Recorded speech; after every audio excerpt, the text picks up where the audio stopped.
And for example, this lady didn't realize the extent to which her energy field needs to be used to through Reiki and through her hands-on healing, which she's not doing. She knew that she could go through airports and accidentally shut down the security because her energy field was so big, or, you know, she'd go to an ATM and it would just short circuit. And they're like, your energy field is huge because you have received the love. You are the love. It's time to give it back out.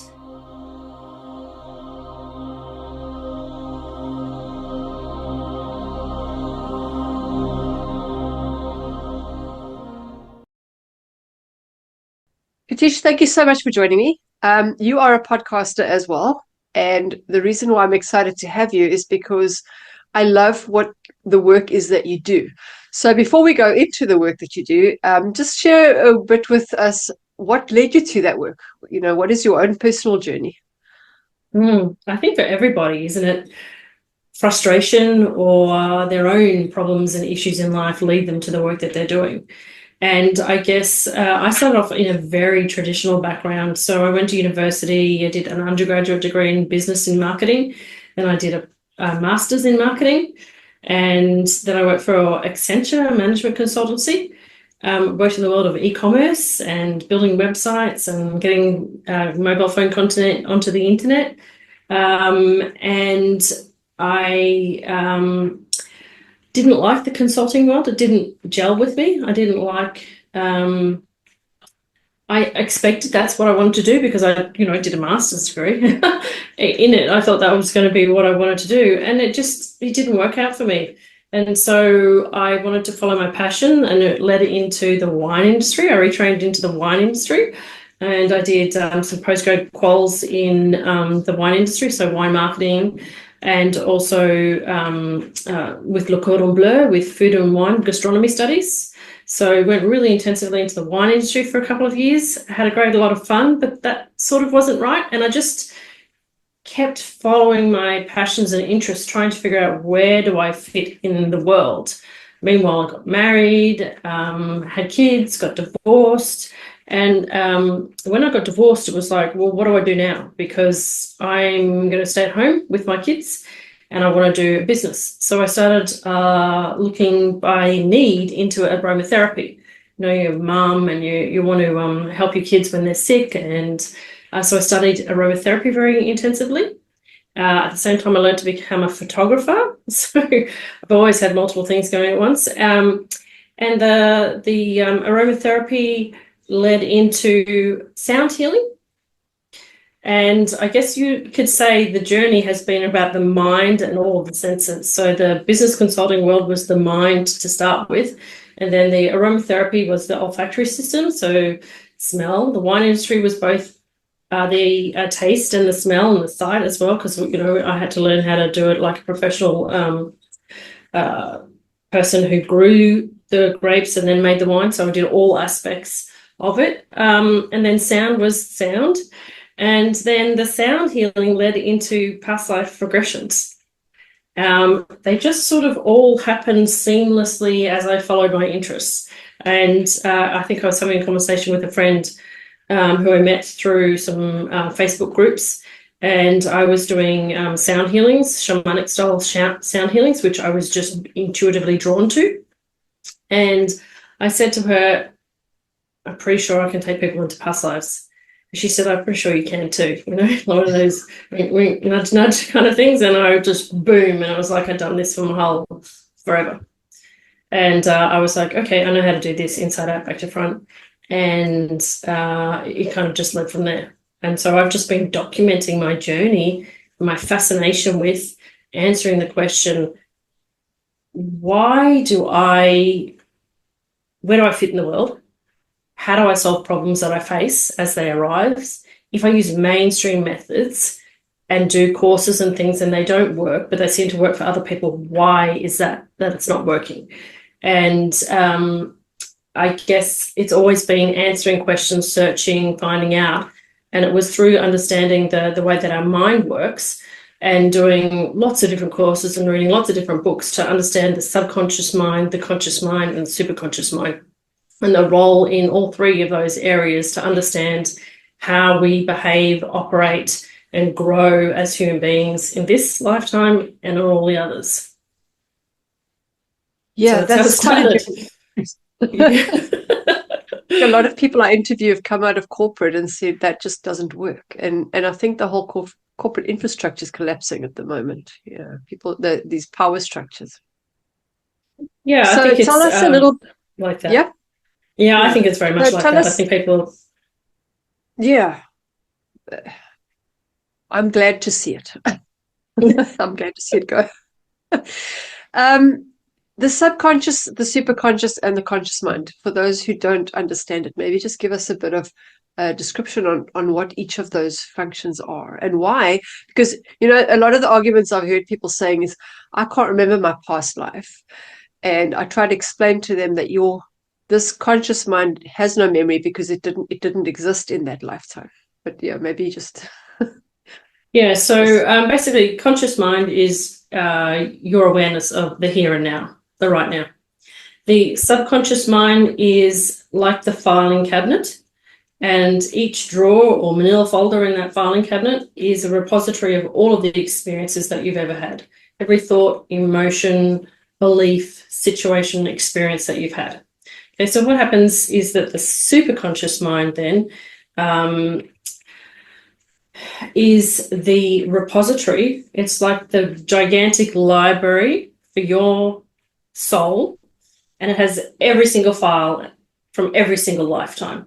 So what happens is when we go about our daily lives, when we come across an experience, the conscious mind says, okay, how do I feel right now?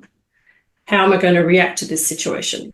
And generally speaking, you'll go to your subconscious mind and say, right, I reference this moment in time and I know how I've reacted before, therefore I'm going to react that way in the future unless something has changed.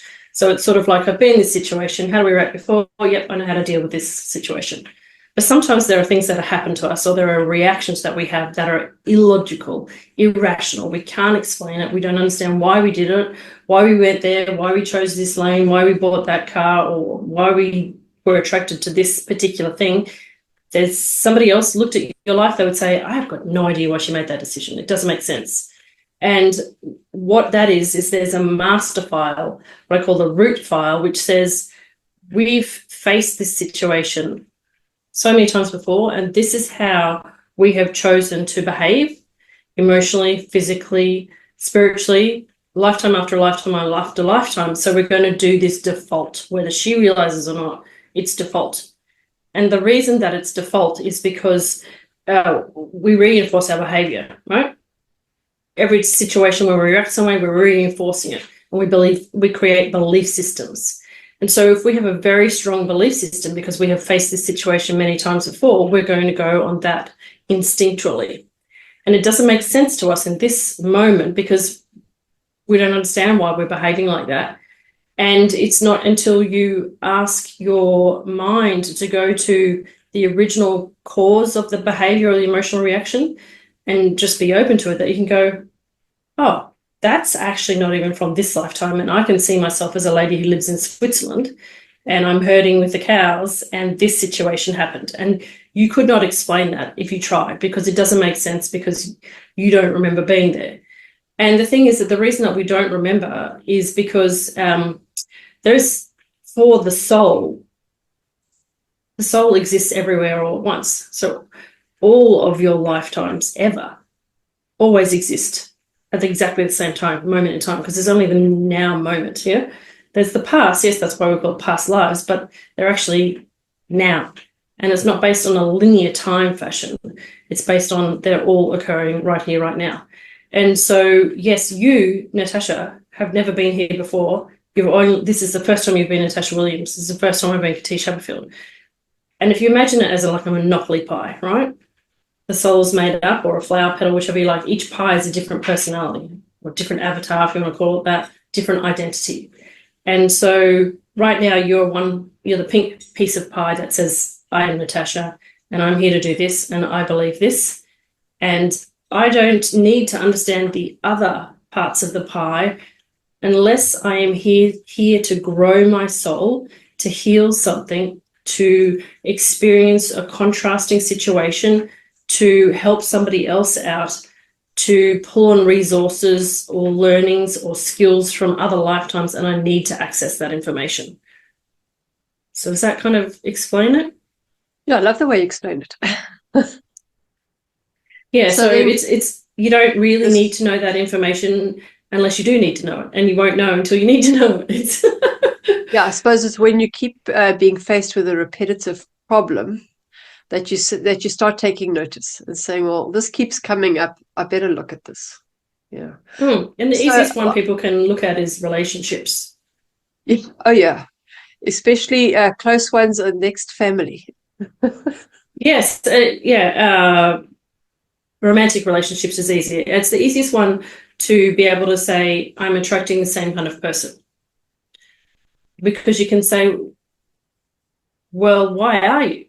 And well, sure, it could be, well, I go to the same places, I know the same people, but there's sometimes something that you're like, I don't know why I like this kind of person, or I need these kind of qualities. And it's based on how we've interacted with people in the past. And sometimes a lot of the time we come into a lifetime to work out patterns between people. So to resolve conflicts where we have not been consciously aware enough to forgive, to release, and to heal something. We will come back because we're humans and we feel like we haven't perfected a lifetime. We don't actually have to come back and fix that relationship with that person if we are able to release and forgive and remove all the regrets and the fears. But mostly we come back to do it because we just think that we didn't do a good enough job and we're really quite harsh enough on each other, or we're trying to help out somebody else with their soul growth. So we say, rightio, I volunteer, I'm going to help you out in this lifetime. I'll be the person that you hate. But you're going to be attracted to me anyway. We'll do a bit of a Jane Austen Pride and Prejudice thing, and it'll help us both. And we'll have a really good laugh about it afterwards, but it won't feel funny at the time. But we'll both get a lot out of it. And it's really hard to understand when you're going through it. Yeah, I know typically with narcissistic partners, those are people that on the other side are actually your friends. They came here to kind of shake you up a bit. You can't understand how you can get along on the other side, but okay. So, and the superconscious? Yes, so the superconscious is the soul's filing cabinet of all memories, all experiences. Yeah. So so superconscious is the soul. The subconscious is the individual person, you, Natasha, or me, Katish. Yeah. And then the conscious. Sorry, I did hear it. I did hear it. Yeah. Okay, so you do past life regressions with people. How did they go? Just walk us through a typical way you would do it. So it really depends upon the client and what their objective and intention for the session is. So I don't call it past life regressions anymore. I call it quantum soul therapy, because what I do is, instead of saying I want to go to a specific past life to work this out, I bring in the higher self and the angels, and I say, what is this client ready to do? What is the most important moment in time that they want to go back to or go forward to? Because the human mind likes to think logically. So it's like, am I going to the future? Because the brain thinks it's like some kind of sci-fi future, but it's not. It's right now. Or am I going back to 1852 or 300 BC or whatever it is? But we let the higher self and the archangels and the spirit guides lead you to the moment in time. So we get you very relaxed. You do, depending upon the client and what the client's level of comfort is, I use sound healing, like Koshi chimes. I used to use crystal singing bowls to take them in, depending upon how afraid they are of, losing control, and whether they've had experience with meditation before, and relaxing. People who do lots of meditations or have done other forms of exploring their journeys, spiritual journeys, can go into a very deep state very easily. So it depends on their comfort level. And then I have a various number of different approaches. stories that I tell, I guess, to get them deeper and deeper and deeper into this relaxed state. And then we basically, so for example, I'm doing the happiest moments of my soul season at the moment on the podcast. So that's specifically, we're not looking for problems. We're not looking for limiting beliefs. We're not looking for issues to resolve. We're looking for the happiest moments, so that people can help themselves in this kind of chaotic time at the moment where people are very stressed, very tired, all the things are going on. So in that situation right now, the first thing I do is I get them really relaxed, and then they see the angels come in, and the angels wrap them in a protective cocoon, and then they lift them up into the clouds, so to speak, because that's the easiest thing for people to visualize. And then the angels carry them to a moment in time, and then gently the cloud comes away from them, and they come down and they step into whatever situation is. And the first thing usually is I get them to look down and see if they can see their feet, or look up and look around and see what they notice, so that they realize that they have stepped into a new personality. And depending upon how experienced a person is with doing this, they may immediately be able to converse and speak in the accent or personality type of the lifetime. Other people may take a while to get comfortable with it, because not everybody can see picture clear what they're being presented with. Some can, depending upon your senses, some get like a film script, kind of like a negative kind of a thing, where they're seeing like a movie or a cartoon if it's a little bit confronting. Some can see it crystal clear. It really just depends. And it's basically just talking through it, saying, what can you see? What can you feel? And letting people say if they're worried about getting it right, because if you're worried about what you're seeing, thinking, this can't be right, or logically this doesn't make sense, then I know you haven't gone deep enough, because you're still using your conscious mind to use logic and rationality, and you try to assess, does this make sense? When I don't want you to make sense, I want you to see it like it's a dream or an imagination, and then let the message come out so that you can become relaxed and just flow with it. Just let it come out, because, even if it was imaginary, there's still a message for you to have to bring forth, communications that your team wants you to know about, to bring forth emotional healing, to give you guidance and direction. There's always a message, just like your dreams always have a message, except for these are messages that have been trying to come through for a long time, generally speaking. If you're doing looking at other lifetimes, these are either urgent, or you've come to a decision point, a crossroads, and it's bothering you. So that's why you've looked for this kind of a service, is because you're like, I can't figure it out. I've tried a few things, I still can't figure it out. Help. You know what I mean? Yeah, I love the fact that you're working towards happiest moments now, and not the traumas. And what are people experiencing? What is happening with that? Is it It's so fun with happiest moments. Yeah, it's really interesting, because basically Archangel Michael and Archangel Zadkiel gave me the directive to do this series, and they said, you can do all the other work that you've been doing, but it does get a bit serious, and you get a bit serious, and you don't need to fix the world. Nobody needs to fix the world. They just need to work on themselves. And how about we do the happiest moments? Because what we want people to do is we want people to think for themselves. The world is a bit obsessed with, how do I become more happy? How do I become richer? How do I become healthier? How do I become more spiritual? How do I become? And sometimes people think, if this happened, then I would be happier. And there's like this eternal question of how do I improve my life? How do I improve myself? And basically they said, we want them to come in with no intention other than to just explore how they've been happy in other lifetimes, so they can see if there's a reoccurring thing. And so, for example, the first lady that came on the session, Cindy, she's on many of the podcast sessions with me. She's an animal painter. So her profession is, she's a professional artist. She paints animals. And she also does Akashic record sessions where she shows people how to meet their spirit animal guides. And all of the moments for the first session were her working with or being with animals in other lifetimes. So it showed us some of the bleeding obvious things like my soul loves animals. And it showed her that for her, communicating with and being around and helping animals was actually even more important than human contact, because she has shown up in many, many lifetimes to specifically provide assistance for animals. And she had chosen in many, many lifetimes to help in many different roles. And so, for an example, was, I guess, the most fascinating part of that was us when we went to the future, where we were shown that she became a spirit guide for animals. Oh, wow.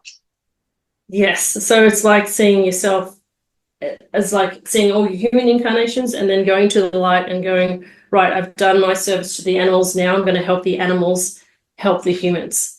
And so she showed us this situation where she is directing animals so that they can help the humans cope with the situations on Earth. And I was like, oh, never had that before, but that was fascinating because it's like, now I understand. Now I know why you are the way you are. Now I know why you prefer to be alone and you do your work remotely. And now I understand you a lot more because we've done a lot of work together. And it helps her understand why she's done what she's wanted to do. And it gave her some understanding of her spirit guides too. She had a tiger spirit guide named Clyde. And one of the lifetimes we went to was the lifetime where she met Clyde when Clyde was a tiger in real life. Wow. So that was fascinating because I haven't had that before as well. So, people talk about these sort of things, but until you see it in a session, you're like, okay, all right, that piece of theory I can tick off because I've known Clyde because he's come in many sessions before. And now I see where she was when she met Clyde. Now I see how the two of them were a team in that lifetime. Now I see how Clyde died. Now I see the grief that she has around that. She healed that, and then she saw Clyde go to the light. And it helped her because Clyde had recently stopped being her spirit animal guide. He had introduced her to two other tigers and said, it's time for me to go. And she was very distressed about that because she's had Clyde for the last however many years. And she was like, why doesn't, Clyde is telling me that I have a new spirit guide for a reason. And she couldn't access it in her own work that she was doing. She couldn't access it. And in this session, she got to then see Clyde, and he could explain to her why she had these new spirit guides and that his contract to be her spirit guide was now complete. He had completed his part and he was now handing over. So usually that means that then that spirit guide is going to work with someone else or has another role that they want to do. So yeah, they're really fascinating because it shows you that for different people, happiness means different things. Absolutely. Totally different things. Well, I think, I was just interviewing someone yesterday about he helps people to find what their purpose is. And it all is in alignment, because if you don't know what makes you happy, how are you ever going to be happy? It's not about, if I had the money, or if I had the time, or if I had the perfect love, or if I lost weight. And the truth is, it's a temporary feeling. Somebody who climbs the summit, they hit the summit and they go, okay, now what? Yeah. I've spent my life trying to climb the summit and there's nothing at the end. But I think you can't create joy. You can't create happiness. It's already there. It's about kind of like stepping back and just noticing that whether you do something towards it or not, it's going to make you, it's there anyway. Like just watching the sunset or watching the birds in the trees. You don't create that. You can't make that happen. Yeah, it's all about your perception and whether you are actually noticing how much it is making you feel peaceful or joyful, or whether you're just taking it for granted. So, and everybody defines it differently. And that's why I kind of use the language interchangeably, happiness, peace, and joy, because what I want them to discover is what are the feelings that they're feeling in each of these lifetimes. And when they can feel certain things, like, for example, the current guest, she had 2 lifetimes where she could feel this very, very intense love. And it was a feeling of love she had not felt in this lifetime. And it just gave this great heart healing. And even when she replayed and watched the video back with me, she could feel it, and I could feel it. It was that intense. And sometimes for some people, it's enough to know that you have experienced that level of happiness in other lifetimes. And there's something different that you're here to do in this lifetime. Sure, you love the people that you're with, but you don't need that kind of a love in this lifetime. You need a different level of love, and perhaps you are the person giving that love to somebody else rather than receiving it. And I think that's a really important distinction, is that sometimes we incarnate to experience the love, that we really need that love. And then other times we're there to be the person that gives that love to others. And for example, this lady didn't realize the extent to which her energy field needs to be used to through Reiki and through her hands-on healing, which she's not doing.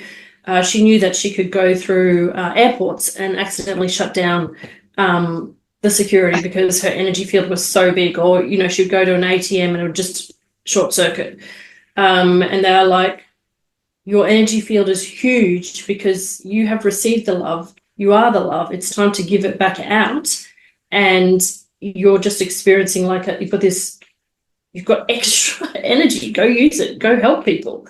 Well, it's not that she wasn't helping them, but it was just like gave her that sense of, wow, I didn't realize that my energy that was that big for this sort of reason. And so it gives people clarity on, yes, I'm heading in the right direction, but there's something else that they want me to add on to it. And then I will be able to really, it'll make me feel happy, because in just being me, now that I know that's me and that's who I am, I can just be me. I don't have to pretend to be anybody else. I can just be me, and people can feel my energy, and they can feel comforted, or they can feel loved. And it's really deeply satisfying for me to do that. And then everything else doesn't matter. It's so it's like in the past, and I think it evolved into that anyway. People were meant to work on their traumas, but I think things are speeding up so much that a lot of the time might not even be necessary anymore. That if you know what brings you joy, instead of worrying about all the negatives, it just kind of can suck you in. Let's look at the things that do light you up. So if somebody, yes, there's a fine line between what makes you happy versus what do you think makes you happy. How do people have the distinction? Like if they didn't have a regression. Well, I guess that is the lasting sensations that something gives you an experience. So it's like having a sugar hit, I guess. You know, like you might have a chocolate bar and you think temporarily that makes me feel good, but does it make you feel good in 3 days or 4 days or 5 days? Are there any regrets? Do you wish you spent your money a different way? Do you, does it make you smile at night still? Or does it wake you up in the middle of the night thinking, oh, I could have done something else here? It's the neutrality of emotion. It's more like some things that make you happy. It's like this extreme happiness for a really short time. And, I guess it's a bit like having sex. Like you don't want to have it all day, every day, do you? Because, an orgasm is just like an extreme experience, and you can't sustain that, right? And it's not healthy because it's too much, right? And so you can't have a chocolate bar all day, every day.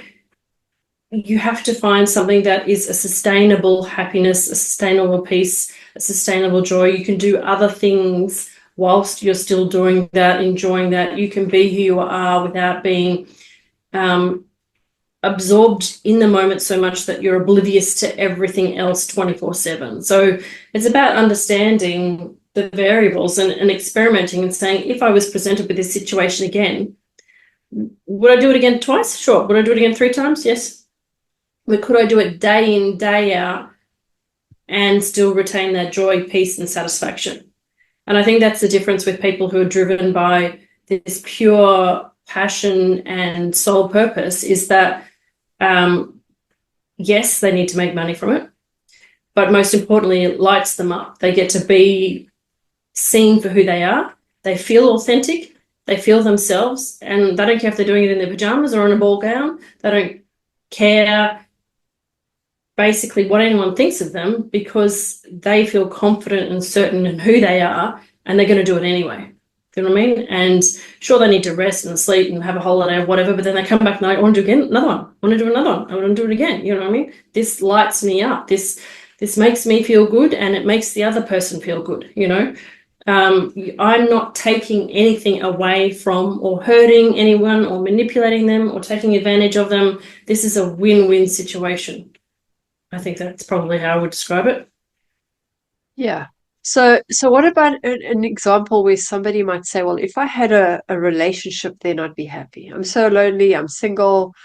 They haven't had the experience. How would they Sure. know that? What is it that they're actually looking for? Sure. So sometimes, well, there's two parts to that. One is obviously self-love and how you relate to yourself. The second one is, what are your beliefs about relationships? And so for me, that's how I got into this, was because of being divorced and being single for a very long time, thinking, what am I doing wrong? Why do I keep attracting these people? Why do I crave a relationship? Why are relationships so important to me? But why do they keep going wrong? Why are these recurring patterns of a certain type of emotional person coming towards me? And the answer can be quite complicated and quite deep. And it's to do with, in this lifetime and in other lifetimes, how does love define you? How does love make you feel? How do you behave in love? What consequences have you had previously in relationships in this lifetime and other lifetimes? And what does that layer upon layer of your perception of yourself and of others? And so love is a bit like money in that it's all energy. It's a reflection of who we are around, but also a reflection of us. And most importantly, if we have really difficult beliefs about ourselves and our worthiness and what people do to us in love, or what our experiences have been in love, then we make it very difficult for ourselves to be open to the right kind of relationship that we're looking for, because we have all these perceptions about ourselves that need to just be examined and to be healed, so that you can move forward and say, right, well, I used to believe this about love, or this about men, or this about women, or this about me in love. You know, you only have to listen to the words of the songs to hear all the different ways that people believe about themselves when they're in love and out of love. You know, I'm a love fool, love sick, love struck, whatever it is. I act like an idiot in love, or I lost my mind in love, or it broke me. And they're all valid things. But when we go into the mind and say, let's go and have a look at this relationship, let's go back in time, let's go to another lifetime where there's something that's impacting your love scenarios, right? And I've done this myself, and I have my own case studies where I use my friend Cindy to do the sessions for me, and I record myself, and they're on the podcast. There are quite a few of my own episodes. And the very first one that I did that I put on the podcast, I have to tell you, was the most devastating past life I've been to. And it took a lot for me, courage for me to share that, because it was a horrendous past life in terms of love. And it was also a beautiful past life in terms of love, because it was all extremes. It was a person who was so in love with being in love, who loved deeply, but who lost deeply, who got frustrated by the circumstances and the politics of the situation that they were in, that they had many marriages, many disasters, and also great heartbreak and loss that hadn't been healed to an extent. And when you allow yourself to witness the pain that you have experienced in relationships, I mean, it still makes me tear up for this person that I was, because it's, you know, sometimes we're only ready to heal a few layers of the onion, and we need to give it space and come back. But sometimes, you know, we can have a perception of ourselves And then we can see who we were in that moment, in that lifetime, and we can witness the extreme emotion we felt in a relationship. Maybe the person died, maybe they killed you, maybe they had an affair or whatever. And you can feel that pain in your heart. And if you let yourself or the client is labeled to in this theta state, so they're in and out of, they're not asleep, but they're not awake. They're in the regressed hypnotic state. If they can freely let their emotions come out, what they develop is compassion for themselves. Yes, this happened to me. Okay. It was extreme emotion. Geez, I've been holding on to that for a long time. Right, now let's see. What vows did I make at the end of that lifetime? I will never, ever. Or I can't believe, whatever it is. And you can ask people, what were the vows that you made? I will never let myself love again. I will never be in that situation again. I will never trust women again, or I will never trust her again, or whatever it is. I will never be manipulated again. And you can see, oh, that was heavy. That hurt, didn't it? And we store it in our body. And it's like a block, a barrier that we put up, a mask. The masks get so heavy, we can't carry them after a while. We have to get rid of them.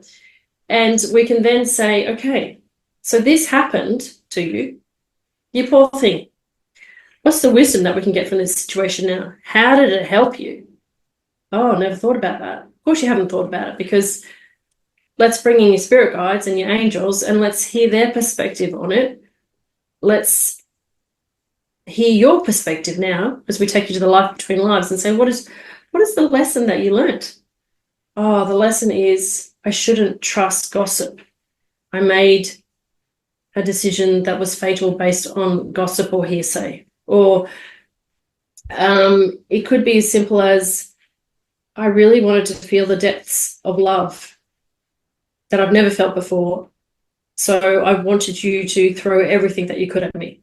So all of my soul mates came in one lifetime and went, rightio, here we go, buddy, let's do it. Or it could simply be something like I just wasn't aware in that lifetime. It just wasn't something that I was conscious of. And so I made a few decisions that, because I wasn't conscious of these concepts, or I wasn't self-aware, I made decisions that now I would say I can't believe I made them, but it just wasn't the main focus of that lifetime. But I had regrets about it because I had such high expectations on myself in all these other areas of life that I automatically placed it on that area as well. And what have I done ever since? I've shamed, blamed, and guilted myself. And now it's time to let it go. So that's a long answer to your question, but I hope it helps in terms of there's just so many ways that it can help you understand how you love, why you love, and how to free yourself up to love more. Yeah, I think a lot of people are afraid of hypnosis in the traditional sense. You know what they see on stage, and they think you're going to take them somewhere and make them do party tricks. And we know that's all nonsense.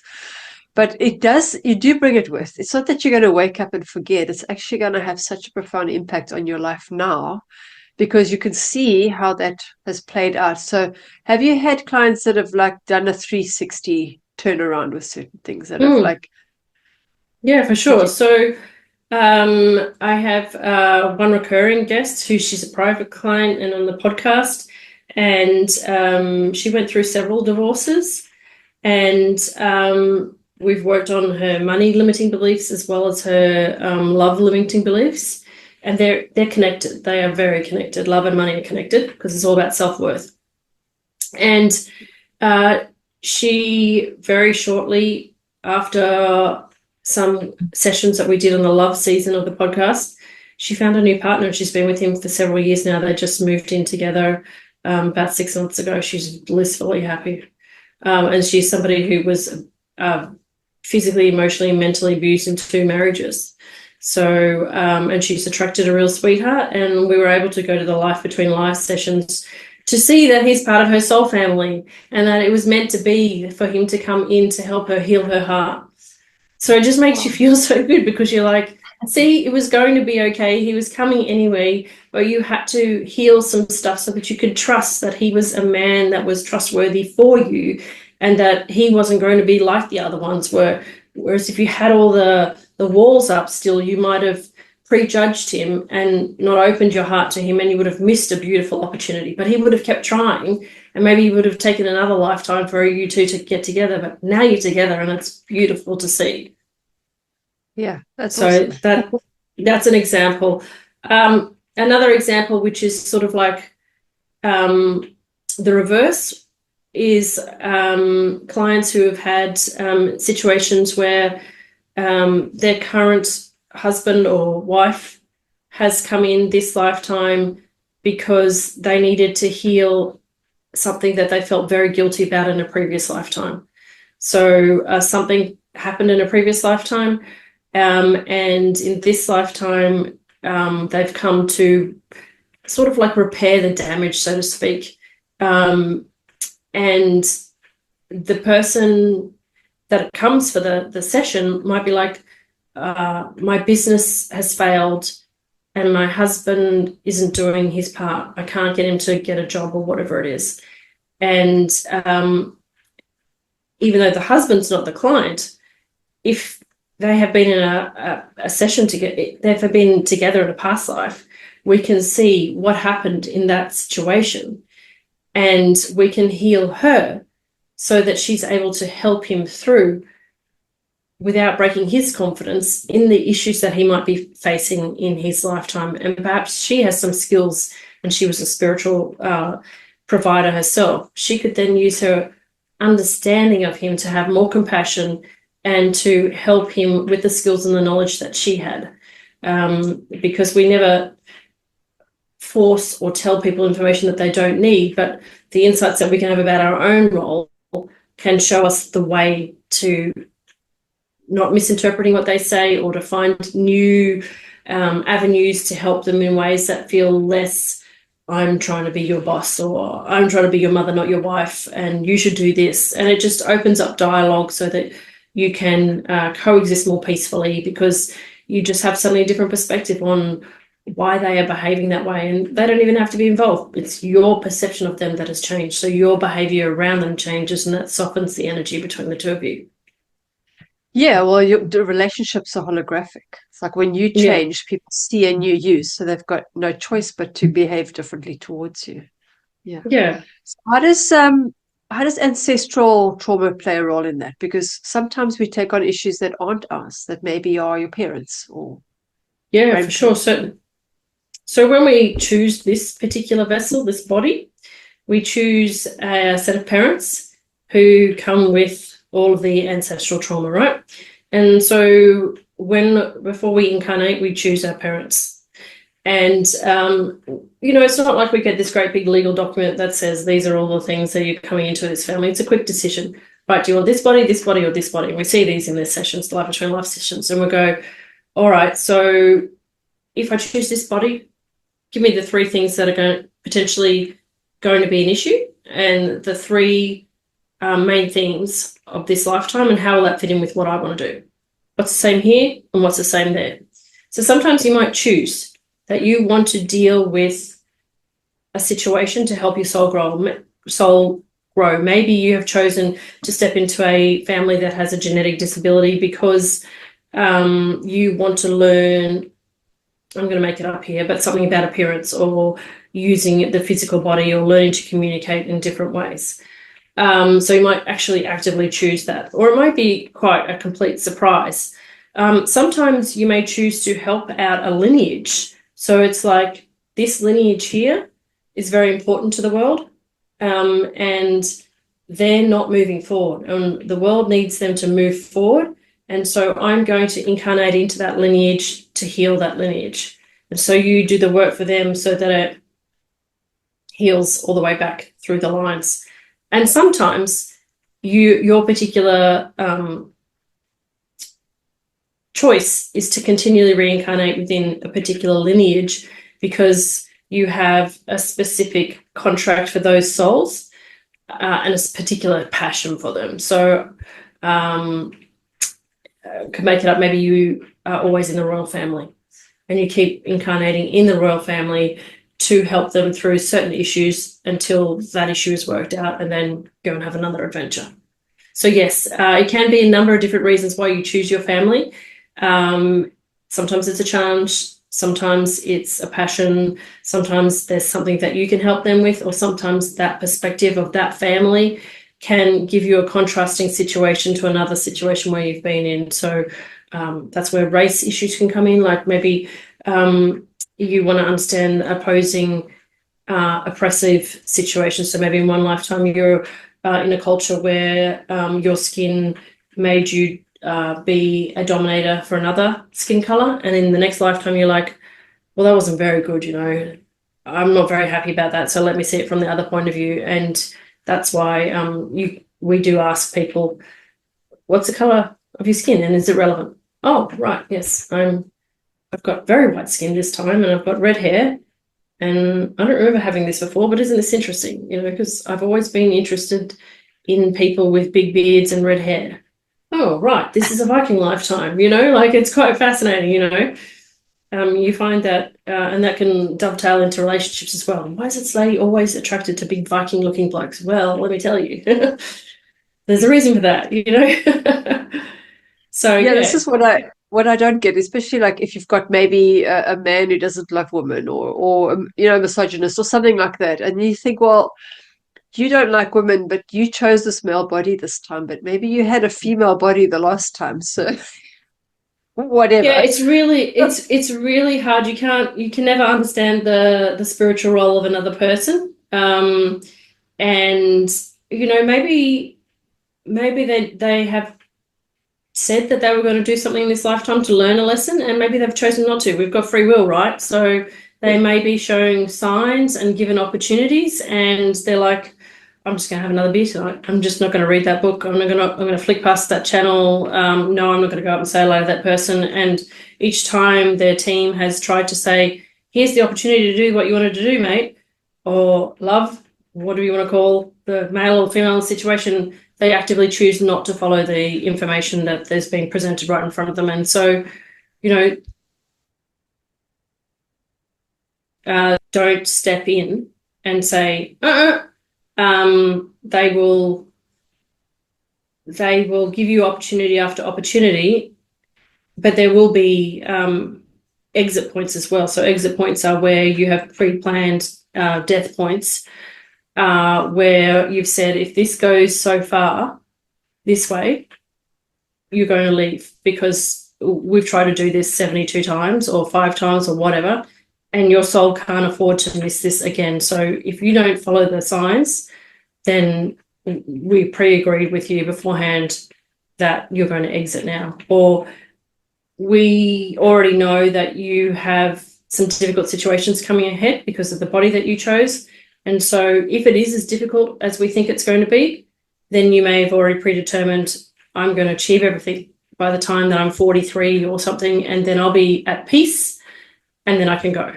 So death is not, for the soul, a tragedy. It's a very finely tuned balance of, what did you come here for? What were the opportunities? Have you had enough? What else is going on everywhere else? How are you coping? Are you paying attention? Are you seeking help? It's very difficult to I guess there's no rule book. It's like, it's a choose your own adventure, and we just have to deal with every moment and be aware and say, I need help. Something not's going right. I think I'm going off the track. My beliefs and my thoughts are spiraling out of control, or I don't understand why I'm getting the same results. And, if you actively try and understand yourself rather than concentrating too much on other people in the world, if you first seek to know thyself, then the resources will be provided for you, whether it's through an animal that helps you absorb difficult emotions, or an angel that comes, or a teacher in your life, like a physical teacher, or a podcast, or a song, or something. You'll be shown the way, but you just have to be open to it. Yeah, it's so true, because people, especially humans, we've always learned that we can manipulate the environment around us to suit us. Animals will adapt to the cold or the heat. We create air conditioning and heaters and build homes. So we think we can tell other people how to change so that we can be happy. And just for my own, maybe I'm being not misogynist. What's the opposite where you're against the men? But when I hear men trying to put women into a corner and label them, I get so frustrated because I kind of feel like women are more evolved over time because we've had to adapt. Because men didn't have to change; they made the women change around them so that they could survive. The woman, if you're going to be in a married off to somebody and being told you're going to be somebody's wife and deliver kids and that's your lot in life, then you're going to have to adapt. So I find I it guess interesting. that, yeah, I guess the best way to perceive this is the soul doesn't have a gender. No, So exactly, you have been both male and female, exactly. and you have been in both situations. And there are distinct periods in time where the women were the leading gender on earth, and they did as bad to the men as the men have done to the women. And what we're trying to do is to create compassion so that people see people as souls, not as a particular gender, so that people can then, like even in these sessions, confront what are their issues. Why do I feel this strong way? Did something happen to me? Am I trying to is there something that I need to heal there? Sure, you still have to be in a human environment and operate within a human context, but why am I, whenever I say, why am I triggered by something? If you're triggered by something, if something frustrates you, if it annoys you, if you can't understand why somebody can't see your perspective, then you have to look within first to see what is it Yeah, about you that is noticing that trigger, because there's something there that you need to find out about yourself first. And then you won't be bothered by the others. You'll just let them be, because you'll know that it's their spiritual journey and you don't have to step into it. Perhaps you have a role that's different to what you expected to that. Or perhaps you are here to step into that and be a champion of that, but you need to do it from a place of neutrality rather than heightened emotion, so that you can get the wisdom about it and you can be confident that I'm being authentic in this rather than being somebody who's reacting to this. yeah. That was what I was getting at. It's like people Mm, are trying to change those around them instead of looking mm, within and seeing absolutely, yeah. where am I noticing the discrepancy because it's not outside of me. And rather than trying to change the other person and tell them they need Absolutely. to do things around me, I need to see where it's lacking or where it's too much in me. Yeah. Yeah, yeah. It's a fine line. It's ultimate responsibility of self without downgrading, denigrating, embarrassing, and humiliating the self and telling the self that you're a bad person. It's Yeah. more of a exploratory. This is fascinating. Let me understand more. I'm Yeah. curious. Why am I like this, and how does this make me unique rather than you're a bad girl? Because that's how we tend to do it to ourselves. We just always tend to say, oh, I didn't do good enough. I shouldn't feel this way. Your feelings and your emotions are there for a reason, and they've got the wisdom contained in it. So you just need to explore what is that wisdom, because when you find the wisdom, you can unlock it, you can release the emotion, and you can just feel better. Yeah. You So can. it's doing it with compassion because a lot of Mm, people don't want to look in because it's painful. yeah, it is And the painful. pain Yeah, is not the pain is all constructed. It's not because the event happened already. So the physical pain is not there, the trauma is not there. It's just the way you perceived it. So if you can look back on it with compassion, then there is no pain. exactly. It's actually Exactly. relief. Exactly. Relief. And sometimes there's humor, because you're like, oh, bloody hell, did I do that again? Like, Yeah. if you So can get Katisha, to the laughter afterwards, you've healed it. yeah, absolutely. Yeah, yeah. Well, let's hope we'll have a lot more laughing people. That's So right. where can people get hold of you? So the best place is my website, which is just katische.com. And then I'm only on a limited number of social media. I'm on Facebook, YouTube, and LinkedIn. That's all I can deal with. So any one of those. Well, exactly. Be where you can be. Yeah, everyone has their way. I like that. Okay, so, and do you have a final message for our viewers before we go? Just be curious. Just be really curious. I think that curiosity leads the way, and just follow what interests you and you'll be fine. I love that. Thank you. Thank you so much for sharing. Your stories are very interesting. Yeah, I'll post all the links in the description below. All right. Have a good day. Okay. Thanks. Take care. Thank you for the opportunity. Thank you. Bye-bye.